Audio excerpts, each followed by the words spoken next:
Okay, so, well, more people coming in. I'm also going to spotlight. There she is, Rebecca. You all know me, so I just want to tell you a little bit. Um, Rebecca is the associate professor of anthropology at at Lake Forest College, and my husband asked me last week what was Ben Zeller, and I said anthropology, but he's of religion.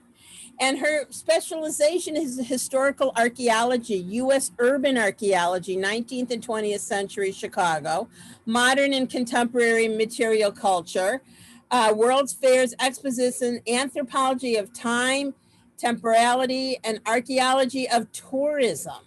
And I'm just say straight up, we're very interested in what you have to say. Please remember, everyone, we are recording.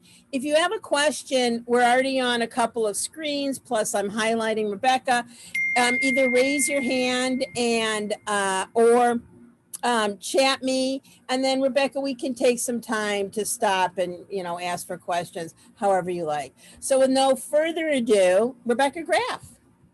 Thank you. I'm very excited this morning to be joining you and very excited that I had a very short commute. Today, I appreciate that especially. So I'm just getting my slides ready to share as we are talking, and I'm doing it in a way where you should see me at the bottom if I've done this correctly.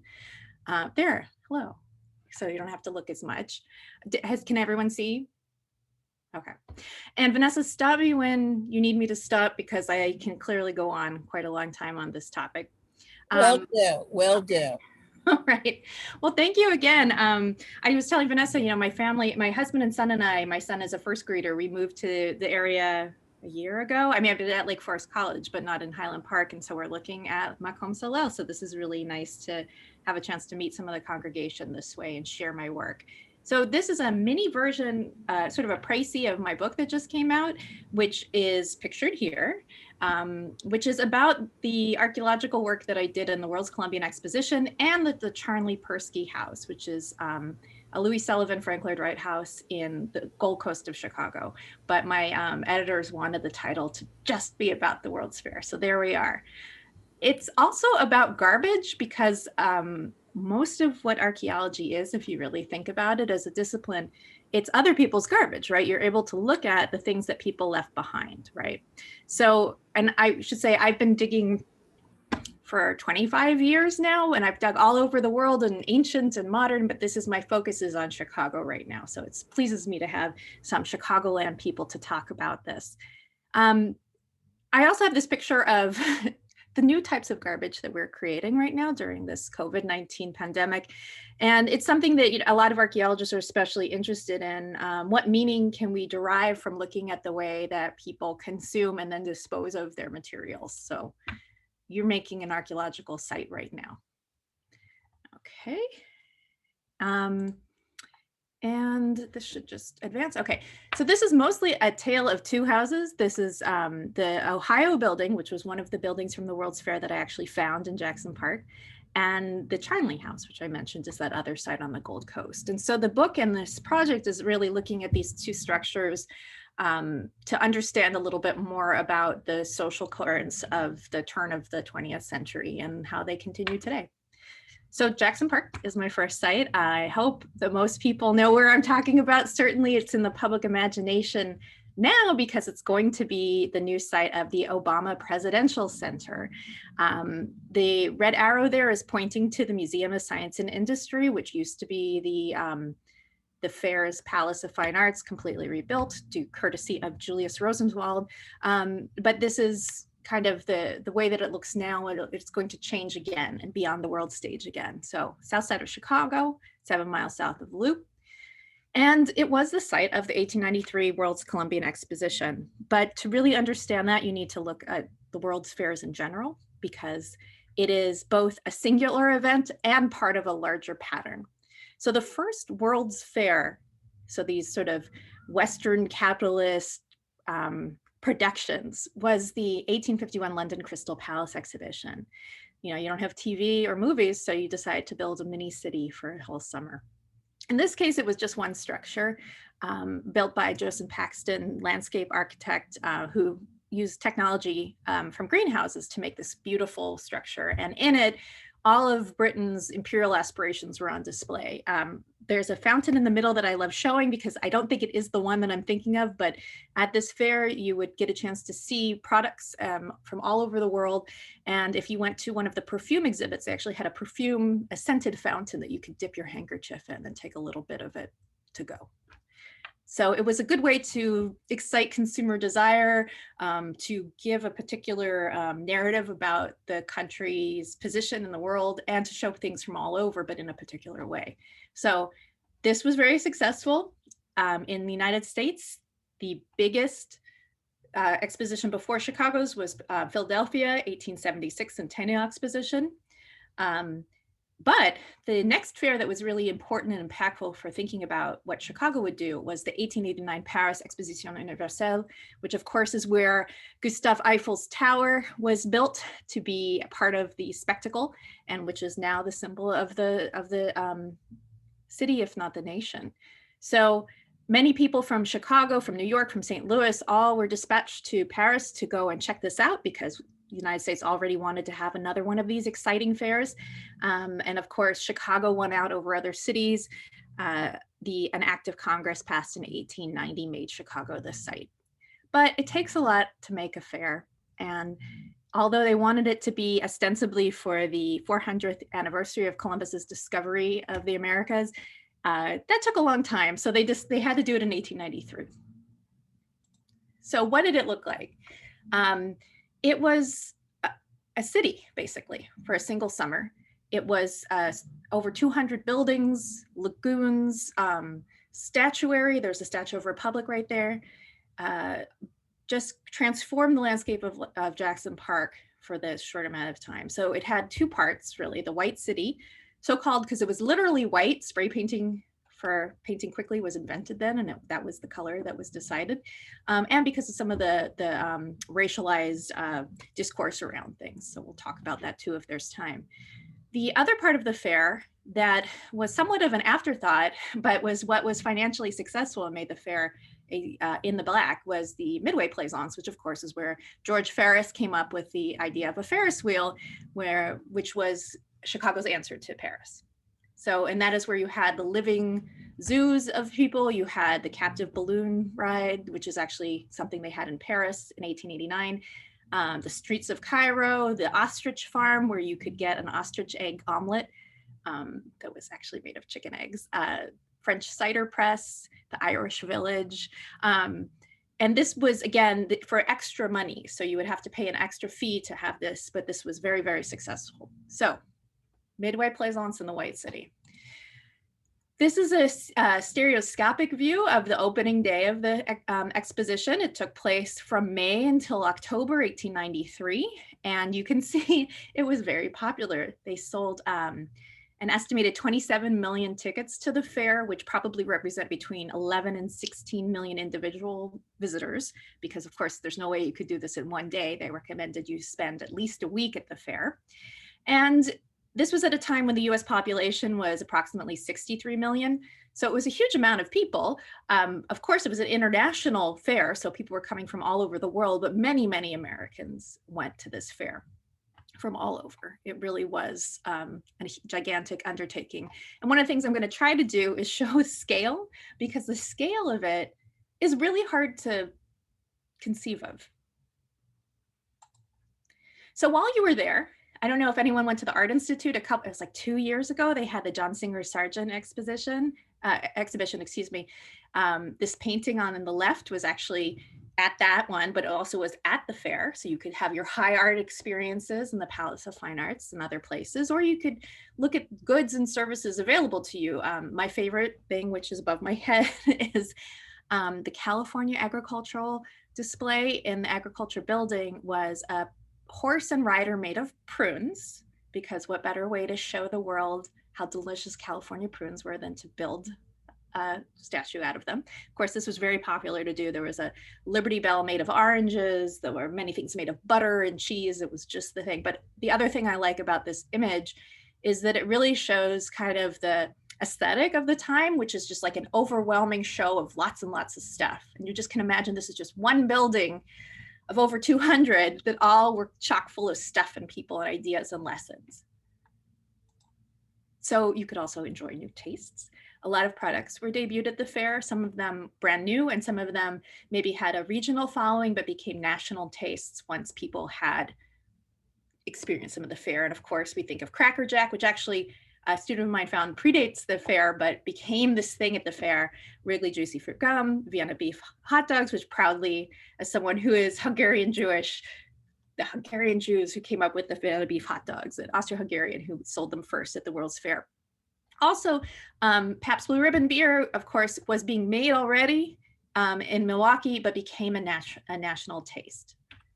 So in addition, Aunt Jemima pancakes, Nancy Green, who's was buried in the Oakwood Cemetery in Chicago, but unmarked. There's a lot of work around that to kind of give her a marker and her due, was a formerly enslaved woman who was paid to play Aunt Jemima at the fair and for many years afterward. The other thing that was on display were the new technologies. This was a time where there was electricity, but mostly in downtowns of cities and not necessarily in people's houses. Even the very rich folks of Chicago's Prairie Avenue didn't have electricity right away because it took a while to be able to get out to them. So for many, this is the first time they saw electrical lights, and certainly on this scale. So you see here a spotlight, there were electrical fountains. This is of course why we got alternating current as the main one in the United States for the battle to have the concession for the fair with Westinghouse versus Edison. And it was like everything at the fair, you could experience it sort of the front part, but you could always go backstage and tour that too. So these are some of the dynamos that made the electricity of the fair. So you could not only experience it there, but you could also go behind and see how it actually was undertaken.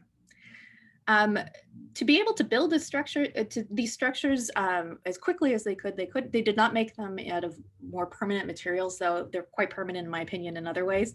But they were using wood, but they would cover it with this thing called staff, which was a mixture of plaster of Paris and other materials, not invented there, but used other places.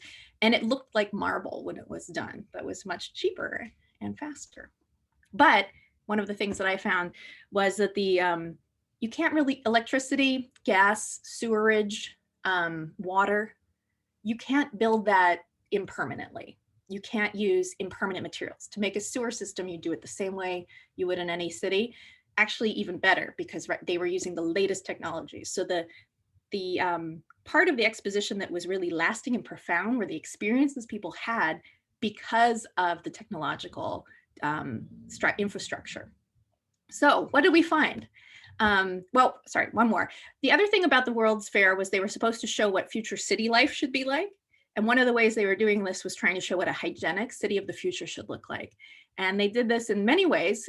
They picked up the garbage every day. How novel, right? And they trucked it to the far southeast corner of the World's Fair site, which was over 633 acres, and burnt it in this angle garbage cremator. And you could also tour it, of course, like everything else. So it was to show what a clean city would look like. And in fact, the City Beautiful movement in architecture and city planning comes out of the World's Fair with the idea that you build a certain type of city and then you create a certain type of citizenry by making these sort of rational, clean spaces. So the World's Fair was always supposed to end. It was temporary, but it ended in a different way than was planned because of the economic depression that the United States fell into in 1894, when many people were laid off from work. So there were many strikes, think about Pullman, et cetera. And there was a lot of arson as a result of the dissatisfaction. Much of the fair burnt down before it could be, they were going to give people the different contracts to take down stuff. And instead that went to hell and it was burnt down, though a lot of it did remain. So what I wanted to do when I was back a long time ago, it feels like now, when I was a graduate student, I was trying to find a dissertation project and I didn't understand why no one had ever excavated in Jackson Park. It seemed obvious and convenient, since I was in Hyde Park anyway. I was also interested to see, you know, what would the signature archaeologically look like of a massive event that was it was massive in terms of number of people and buildings and things, but very short term in terms of time and duration. So it's the opposite of most archaeological sites where you maybe have like a house space that had been lived in for many generations. So I did a survey in 2007 using this technique called shovel testing that is very, not primitive, but easy and low tech, but works quite well with a bunch of graduate students and other volunteers. And then, and in that I sampled 4 different areas of Jackson Park. Here is the map just showing where some of them are. And the big red oval is where the Obama Presidential Center is going to be. And the red arrow is showing you one of our big finds. So I found stuff in all of the 4 areas that we looked at. Wooded Island was a favorite. The area where the women's building was, which was where the Midway met the White City. The area and the southeast where both the garbage and the anthropology building were, 2 of my favorite things. And then around North Pond where the Museum of Science and Industry is. To the left, you see a map of the World's Fair from that time. And I just want to give a sense of scale, and apologies because it's, you know, hard to see. The Palace of Fine Arts, which is now the MSI, is at the top. It's by the arrow. I don't know if you can see my mouse. I'm mousing over it now. So it's kind of a medium-sized building from the fair. And if you look at this giant rectangle on the right, that was the largest building in the entire world when it was built, manufacturers and liberal arts. So if we think of how large the Museum of Science and Industry is, and I assume that most folks know of it, that was like a medium to tinier size building at the fair. And it's massive. So I knew there'd be something. So I did these shovel tests, which were ways to quickly see what the density of 19th century artifacts were after I went through all of them and knew what they were. And I plotted it out, and then I put my square holes where the largest densities were. One of them was really great, that number 55 there. I taught a field school for the University of Chicago, which they took credit for afterwards, but that's their way, where I had 3 wonderful graduate student TAs and 20 wonderful undergraduate students who worked with me for an entire quarter and then into the summer to try to see what we could find. And this is on our first day. So here's the MSI, right? One of the smallish buildings, medium, maybe medium's more generous. So quite large. So and this is where our best unit was on a very cold day. And then other days were sunnier. So just showing you what our square holes look like. And they're 2 by 2 meters. We do use metric in American archaeology. So what we did find in every single unit were the permanent infrastructure from the fair that had been left in place at the end. So the sewer pipes, you see some water pipes. This is sort of a brick lined junction. And then we also found, very surprisingly, the ephemeral architecture of the fair. And this is a picture, I'll show you some more so you can see better, of remnants of what I determined to be the Ohio building from the fair, which was one of the small state buildings. Every state and territory and foreign country were allowed to have a building at the fair if they paid for it. So most states did, but not all. And some of them picked architectural styles that represented the state, and some of them picked these sort of Beaux-Arts architectural plan that was the rest of the fair. So the Ohio building was one, and this is how I knew what we found. Although I've excavated Hellenistic materials in Israel, this is the closest I really got to feeling like I was digging in ancient Greece when we saw these columns from the fair and the tiles. And here's a historic picture and showing you also against the materials we found. This is a volute, which is the top of the column there, made of plaster. I was very proud of myself when I figured out what this was. Most of archaeological work is actually not in the field. It's in the laboratory for months and months afterwards by yourself. And this is the base of one of these urns you see up here that was decorating the Ohio building. In addition to the architectural remnants, and this is all plaster, right? This is supposed to not be around, but this is the thing, our garbage endures. People go and you dig up a garbage dump and there's still hot dogs from like 40 years ago. So just think about what signature you want to present. We also found materials from activity that took place probably in the Ohio building, like these glass cruet tops from dining materials. And I learned that there were servants who were living there the entire time. And this was not something that was really profoundly in the documentary record. But of course, to keep up a house like the Ohio building, which was small, which was sort of used as like a clubhouse. If you were from Ohio, you probably would go there at some point during the fair to hang out, to use the toilets because they were free there, to see who signed in, to see if anyone from your town had shown up. And there were women who were living on the top floor in servants' quarters who were making it possible, and they are not discussed. So a few years later, I did another dig that is related from some time period, but I only had time to write one book with all of my other duties. And luckily, I really thought these actually work together. So let me tell you a little bit about this one and show you some of the fun stuff. And then I'll have a chance to stop talking. Rebecca, one quick thing. Yeah. Before we get off of the Ohio house. So after the World's Fair, they just junked it. They raised it and that was it. They didn't take any of that stuff out or preserve it or? No, I mean, some of the buildings, like the State of Maine's building is now in Poland Springs. If they wanted to, they would take them with them, but they were really made of, impermanent materials. The Swedish building was made into apartments in Woodlawn. I mean, a lot of these things are gone now, but if you just look at the documentary record, the New York Times said that the Ohio building was tossed into Lake Michigan when it was torn down. And it was not. So this is why the type of archaeology I do, which is historic period archaeology, we get to look at the documentary record plus the archaeological record plus the oral historical record and put them together and read them against each other. But absolutely, this was all, it needed to all go because it was supposed to be a park again.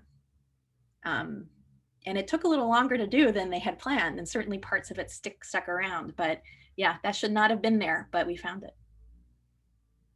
Oh, and I see some Devil in White City stuff too, which I'll talk about. I have met Eric Larson, very jealous of his success, though he did not do a lot of research on this, and there are errors, as we like to say.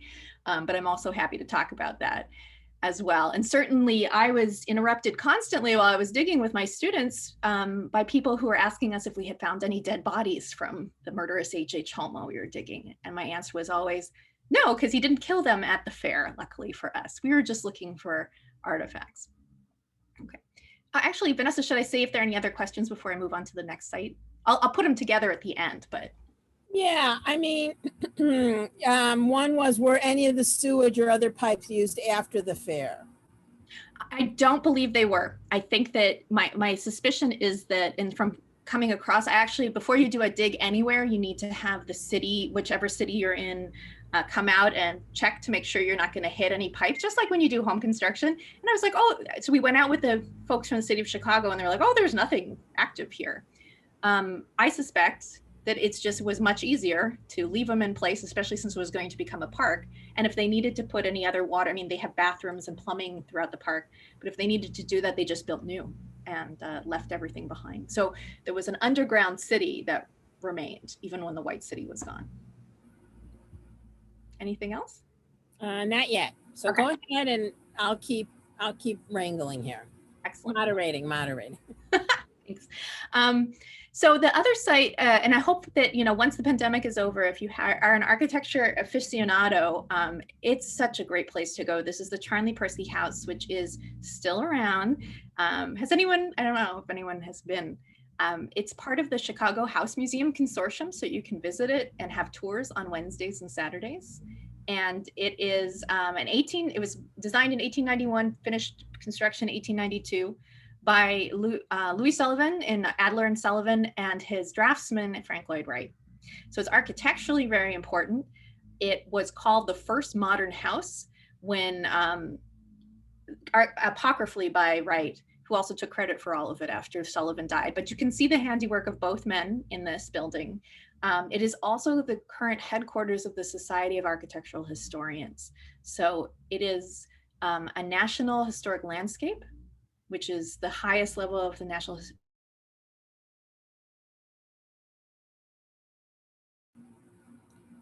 Rebecca, you're frozen. I don't know if you can hear me.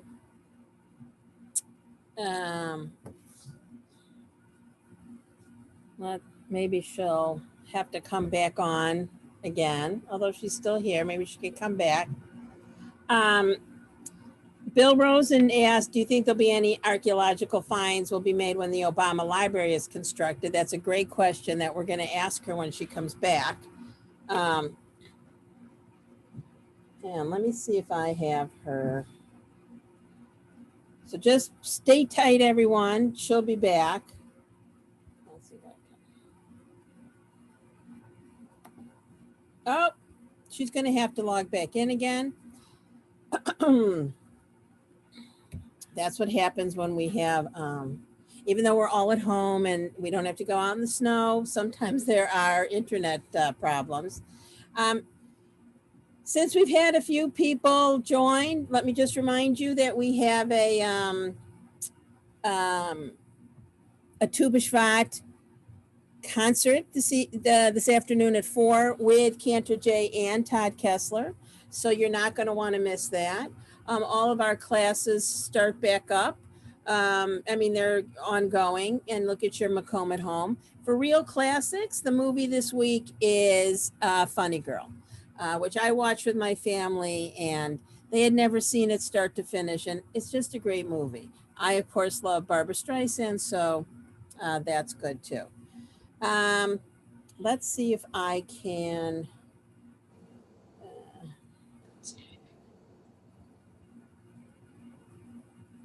Let me see her. I am just going to email her again.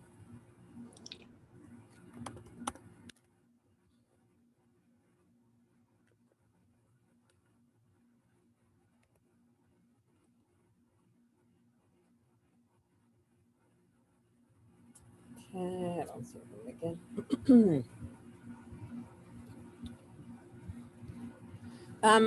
The other thing that I want to ask her is about, she did say she did some archaeology. Oh, here she is.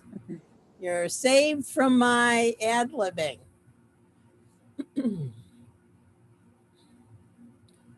Rebecca. Hi. Hi. Sorry, I don't know what happened, but I'm back. I had a lot of ad-libbing, but while you were gone. Okay, good. This is, we have one person who said, do you think there'll be any archaeological finds will be made under the Obama Library? Absolutely. Okay. I'm actually trying to get back in, but I don't necessarily have the ability to pull, but I think so. And I'm actually meaning to try to talk again with the people from the Obama Presidential Center. I actually dug there already, so I know there's stuff there. And yeah. I think considering that Obama, this is part of to understand the sense of place and the history there, and the fact his mother was an anthropologist, it would be really great to think about, and that there's a museum that's going in with a collection to do the archaeological work before it's destroyed by construction and make that part of the interpretation of the site. Great. Ivan, one other question. Did your research come across Jorge Schneider? No. Okay. All right. Continue on. Oh, can you make me be able to share again? Right. No problem. No, it's my weird. Sometimes this usually goes out while I'm in the middle of teaching, so it's a nice practice to get ready for. We're starting. Lake Forest starts tomorrow, so we'll see how many times. In person or virtual? Remote, which is great, except for when this happens. Yeah. But I'll speed it up because I just want to show you some really beautiful things. And can you still hear me, Vanessa? I can hear you, okay, but good. I can see your screen. Okay, and it's just preparing my slides. Yeah. So I'll tell you a little bit more about the Charlie Persky house while we're waiting for my slides to be prepared. And if it doesn't work this way, I'll do it the old-fashioned way. So the Charlie Persky house is an operating office for this society. And when they were doing some waterproofing in 2003, they found basically, I'm going to share my screen the old-fashioned way. They found a cache of garbage, basically, what we call a midden in archaeology, alongside. And they always had this idea that they would like to have it excavated professionally. They're architectural historians, so they're interested in, looking at different layers of things, but it's different than archaeology. So I was very happy to, sorry, it's not letting me. I will try this one more time. I was very pleased to be asked to, let me stop that share, to do the work by Pauline Saliga, the executive director. And we actually did 2 field schools that I'll show you pictures of, one in 2010 and one in 2015. So one for DePaul University, I did as a grad student, and then one when I was at Lake Forest College. And we found over 28,000 different artifacts of materials from the turn of the 20th century. Our materials were mostly from 1880 to 1920. So I was really interested in thinking about what can we understand and learn from the ways that the message of things like the fair were taken into the homes of people. So the ideas that the fair was supposed to show you not only products and tastes and ways of being, but ideas about America, about other countries in relation to America, about inventions, about the way that our lives would change. So having a domestic site from around the same period was really wonderful to do the comparison. And also to have a site that was about from a family that we didn't really know about. It was unusual to have kind of this is a white elite neighborhood. So this once Prairie Avenue was no longer kind of the place for the rich white folks to live in. They were moving, rich white Christian folks to move in.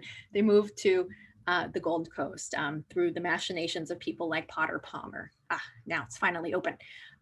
So I'm just gonna get you to where I left off. Okay. And, all right, can you see this okay, I hope? All right, so the Charnleys were not known very much about, so this was one reason that I was asked to kind of see, can we find out about them by looking at the garbage behind this house? The house itself, it's quite near the Red Line at Clark and Division Street, if you want to think about where it is. So Astor Street Historic District.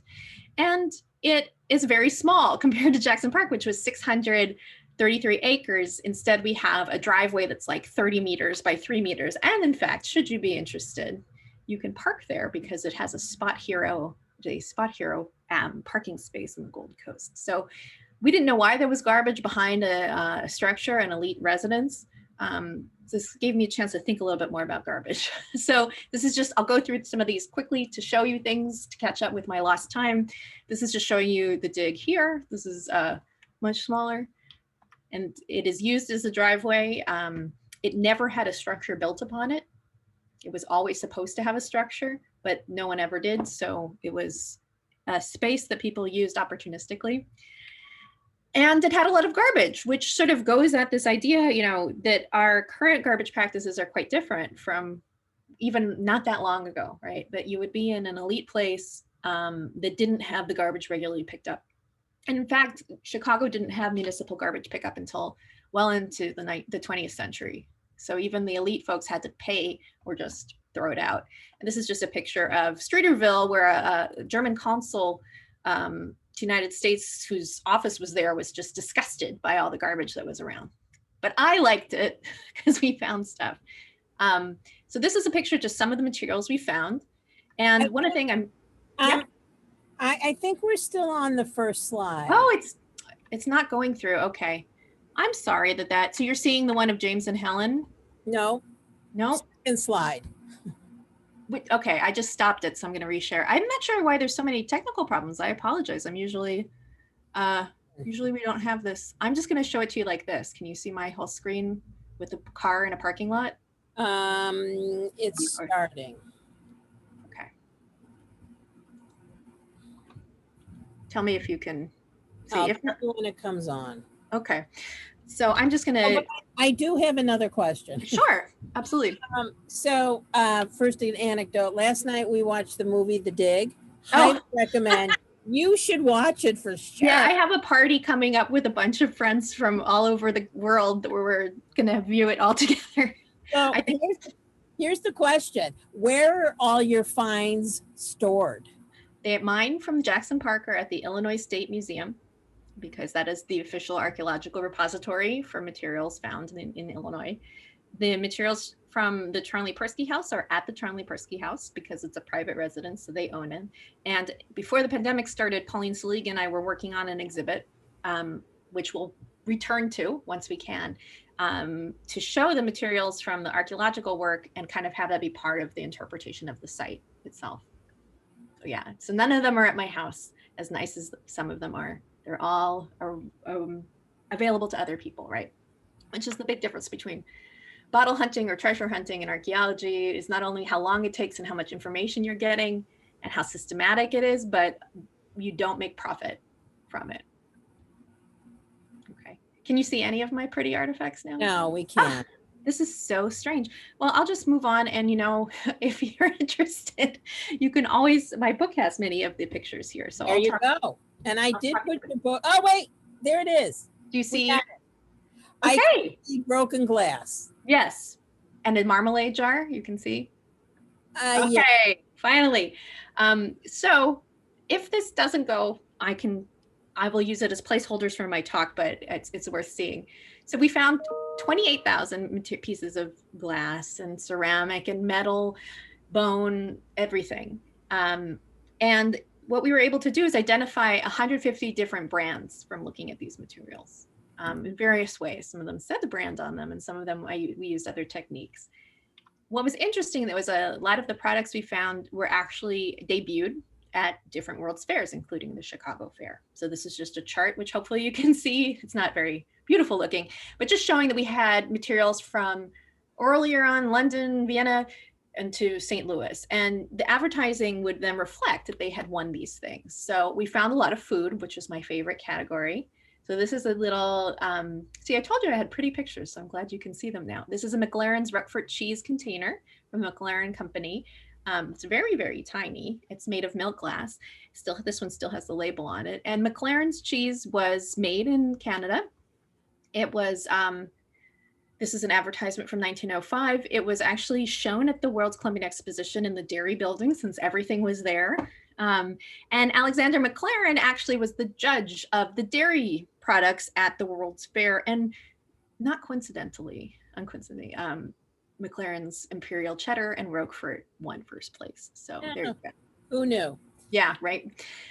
We also, I have another question. Sure. Who owns, from Bill Rosen, who's a lawyer, who owns the rights to your finds? Intellectual property, or, I mean, in its sense, I write about this and I have articles. It's not rights, I think, in that sense. I mean, certainly the actual objects are owned by the Charlie Persky House. I have a website that I created that I'm going to show you that is now, that I made through my employer, but also is now at the Chicago History Museum. But then I maintain copyright to my idea. Okay. So we also found this Yacht Club salad dressing bottle, which is one of my favorites to look at. And this was because Chicago was the center of commercial salad dressing manufacture in the end of the 19th century. And I was really interested in the advertisements and the way that they were kind of trying to sell this. And so you see here a manual of salads with a domestic servant, right, spooning this mayonnaise-based salad dressing into these tomatoes. And I was interested in the way that they discussed this. So I have this 1912 advertisement that was in an Evanston church cookbook.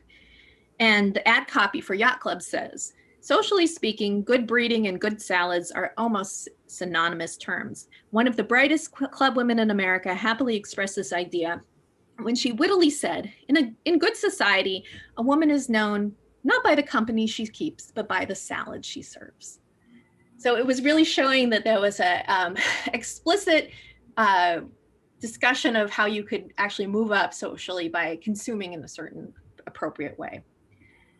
We also found things that were surprising. This is a small piece of glass that was from the base of a bottle of SK's albuminized food, which was a baby food or for invalids.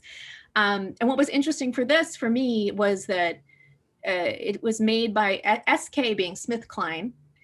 SmithKline, French and Company, now SmithKline, GlaxoSmithKline. So these are companies that still exist that started them. We see the earlier products that way. We also found materials that were related to the actual consumption of food. So food and drink. So a teacup that's Dalton Rosamond teacup that we can then date very precisely. This dating is also, by the way, when things were made, not necessarily when they were used, not when they were deposited. So we have to put that all together.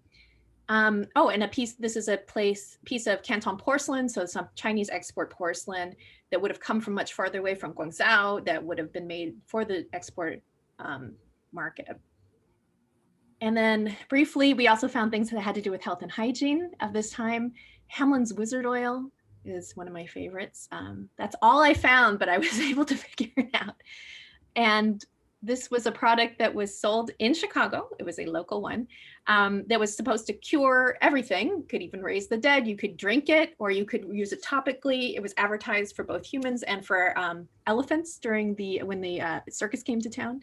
And it was, of course, mostly alcohol, something that was no longer made after the 1906 Pure Food and Drug Act kind of stopped that.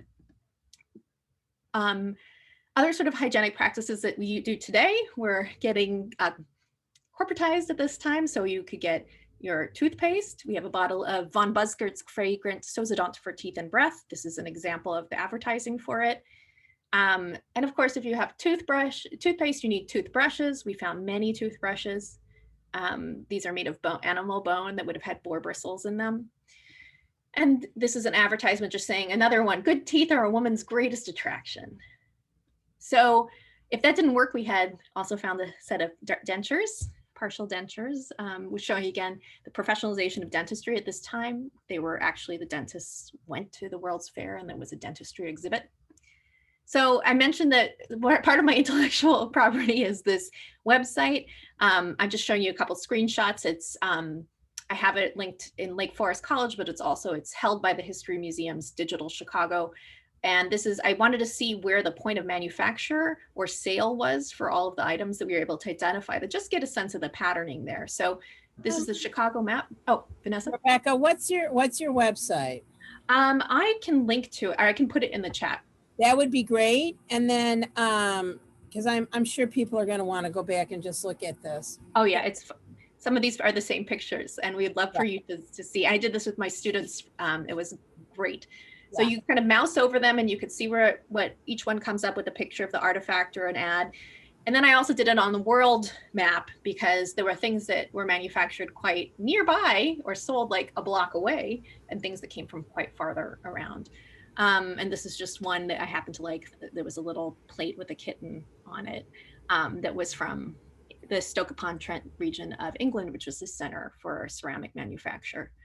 So I'm going to skip this really quickly. I was really interested in garbage, but about this idea of disposal, but I'm out of time, especially with my technical problems. I found this clock there though. Hey, don't worry. Okay. Don't worry. Oh, and well, I mostly just wanted to, I took this idea, with Thorsten Veblen, this idea of conspicuous consumption and how the leisure class is produced he was actually in Chicago when he was doing the work, thinking of these ideas. And I always thought, well, one way we kind of show our class status and how we are is not only what we consume, but how we dispose and what we dispose. And so the materials we found are at the sort of this marketing and consumer revolution in terms of packaging, when instead of going to a store and having small pieces of things cut off or prepared, you would have individual wrapping and paper. All of this comes at this time. And so to have such a large signature of garbage was to me, very importantly connected to the other revolutions that were happening this time with the things we consumed and used and enjoyed. So I can answer questions, but I just wanted to thank everyone. And this is, I'll put the website into the chat, but I'm not going to chance it by trying to show anything more with my internet connection. So I'm going to stop sharing and return. Excellent. Good Hebrew there. Oh, thank you. I'm going to start with a couple of questions. People can chat me or raise your hands. And I know we have a green group here who is really trying to move us to make sure that our carbon footprint becomes smaller and we're not throwing away so many things. But what do you imagine in, 100 years or 200 years that people are going to find in our garbage, and what is it going to say about us? Well, so there are people, there's this whole part of archaeology that was archaeology of the contemporary. So people are already studying this, and you should see what people are studying with the pandemic right now too. If you've walked around Highland Park and seen different types of garbage, or you go to the supermarket and you see things, or you see those little stones that people are painting on, we'll see that will endure. And certainly we'll see different things like recycling. And of course, being globalized in the way we are now, which we were over also then, a lot of times we're not seeing our garbage right next to us. Most people don't even know where their garbage ends up. I always ask my students, and then they have to learn. But also this idea of recycling, how much is recycled? Where is it being recycled to? A lot of recycling in the United States was going to China, but that's not happening anymore. So we'll see something. And it's not a one-to-one correspondence, right? It has to be kind of understood contextually and with all the other materials. So the thing that archaeology does is it looks for this idea of assemblage, that you can't just look at one item to understand the meaningfulness of something that created the deposit. You have to look at a whole bunch together, and you have to dig in ways that allow you to understand when they were deposited. So that fine-grained thing, we're going to see stuff. It's the archaeology of us. I make my students do this thing where we pick up surface collect material all over like Forest College campus, and we're able to see what different activities are represented by the materials, the different bunches of materials. And so we'll find things. I mean, it's good that humans are messy, but we are material beings.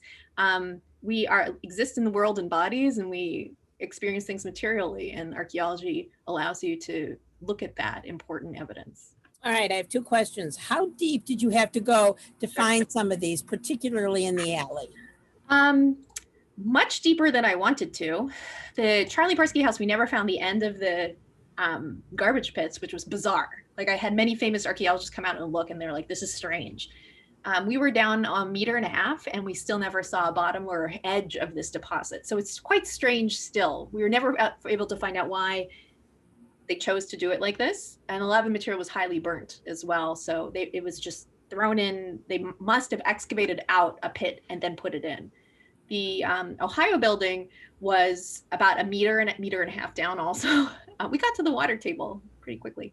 And that, I think, was because of it was a trench that would have had some infrastructure materials, and that they just threw it in at the end.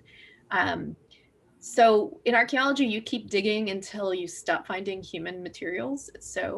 And that's called sterile. We did not really end ever. It was quite deep.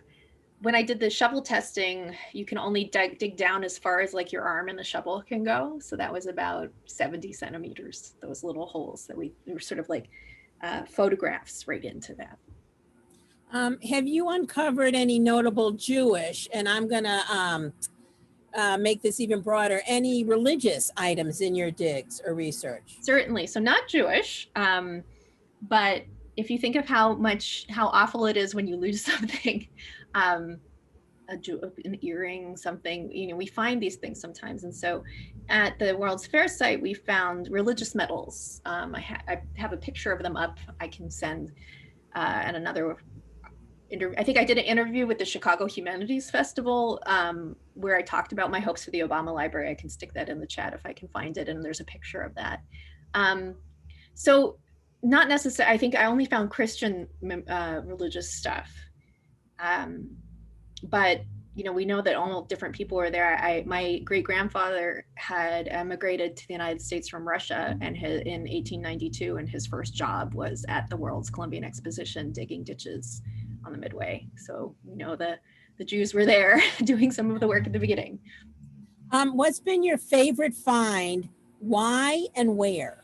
Oh gosh. Well, I can remember my first find for my first dig, which was in Israel, which was an oil lamp that I found at the base of a doorway in a structure in Tel Dor in north of Israel, south of Haifa. And that was just sort of the first taste of things. It's so hard because it's like, which is your favorite child? But I think finding the building from the World's Fair still blows my mind, especially because no one thought we would find anything. And I was even told by other archaeologists that it seemed like not a worthwhile thing to do. So in Israel, there's not a lot of subways because No. you can't go down without hitting something. And I never thought that we'd have the same thing in Chicago, Yeah. but obviously we do. And it's so fascinating to hear about this. I have another question. Do you think we will be considered a disposable society rather than one that values history? Well, I think that we value things differently, right? There isn't one way of being, even amongst like a particular, like, Jewish people, white Jewish people of Highland Park, say. So I don't know. I think that there were different time periods we could probably see, depending on your class status, you were maybe disposing of things very readily in medieval times or in prehistoric times. But certainly now, with the way, when you have mass production and consumer prices are lowered because of that, you're not making everything artisanally, more people are able to access these things and maybe dispose of them. But I don't know. I'd like to think that we're not.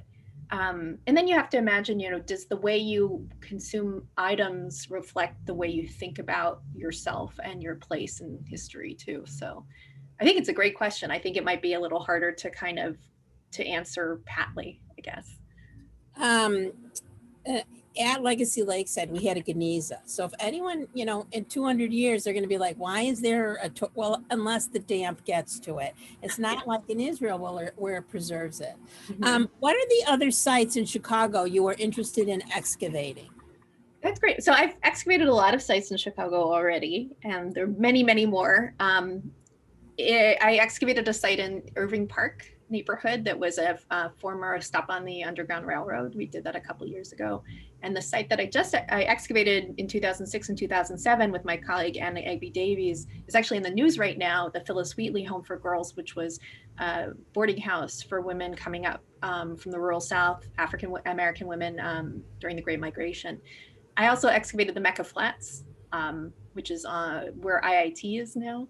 So I've been fortunate enough to excavate a lot. There are some sites that, a lot of times people will come up and ask me for particular reasons. I certainly want to get back to to Jackson Park before the Presidential Center is there.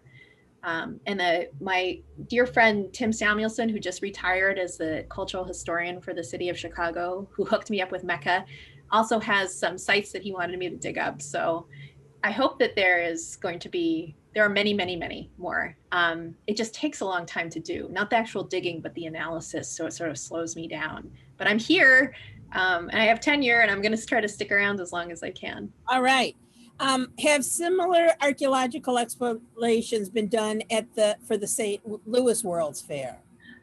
I have seen a teeny bit of like popular media covering something, but nothing that has been as systematic, and certainly nothing that has been published. It might be published in what we call the gray literature, that's just sort of circulating from different companies, but not necessarily. I haven't seen it. There's been work done by my colleague in London on the Crystal Palace exposition, and in Sweden, but there are many. I mean, this is the thing, right? There's many, many sites. I dug in New Orleans for a season and love that city. I would love to go dig in Audubon Park and look for the exhibition there. So they did find some things, I believe, during one construction project. And one thing that most folks might not know is that there's federal law and state law that says that you need to do archaeology at different sites when federal money is involved. So it's I have a bunch of questions. If the company starts building in Chicago and artifacts are found, does the company have to stop building? That would mean, of course, that they would, It depends on if it's private or public, and it depends on if the people doing the construction are following the law or they're violating it. Because it slows it down. And believe me, I try to make friends with the construction workers on projects around me. And I am told all the time of people taking stuff home and hiding because they knew that if it was found that they were finding things, they would have to stop the construction. Yeah. But you only need to do that in the United States. Our laws are for public funding. So if it's a private place, you do not need to do that.